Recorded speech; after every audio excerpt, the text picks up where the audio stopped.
are some bigger critics, no larger than the Bitcoin maximalists. And I have a bizarre love-hate relationship with that ecosystem. On one hand, I fully acknowledge, and most of my competitors do not, that none of us would be here if not for Bitcoin. And Bitcoin was a necessary step in changing the mindset of the entire world to pay attention to ideas that had been percolating for decades but had never gained traction. This is why I call Bitcoin the most important innovation of the 21st century, beyond that of the internet. It created a global awakening that we need new money, finance needs to be programmable, and we need different relationships with identity, value, and governance. And that's fair. But that doesn't mean that Bitcoin is the end-all, be-all. No more than the steam engine proving that mechanical labor was far better than human labor, launching the Industrial Revolution, excused the steam engine's terrible downsides and the demand to replace it with something far better. So when we look to the future, we say that Bitcoin should be replaced or upgraded so that it's no longer an ecological, environmental catastrophe. It should be replaced or upgraded to something better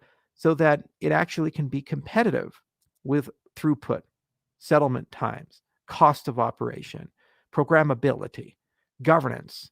And yes, they absolutely need a governance system.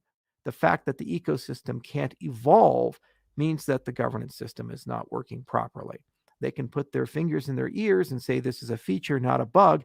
And somehow, despite these things, all other things will die. Everyone else is a scam. And they, only the holy anointed ones who were lucky enough to be in the right place at the right time, will win. And everyone else will lose. It's madness. It's a cult. And it is a road to nowhere. And it wouldn't bother me so much if not for the fact that I get bombarded and every single other altcoin gets bombarded with the same tired tropes. Scam coin, shit coin. 10 years of progress, of science, of engineering for our industry as a whole. But apparently none of these maximalists want for a moment to believe that perhaps there's something better than the steam engine. Perhaps you don't have to spend more electricity than an entire country to be able to accomplish the same thing. That is madness. Yet that's where they're at. And they try to indoctrinate people and turn people against each other and make people hate each other.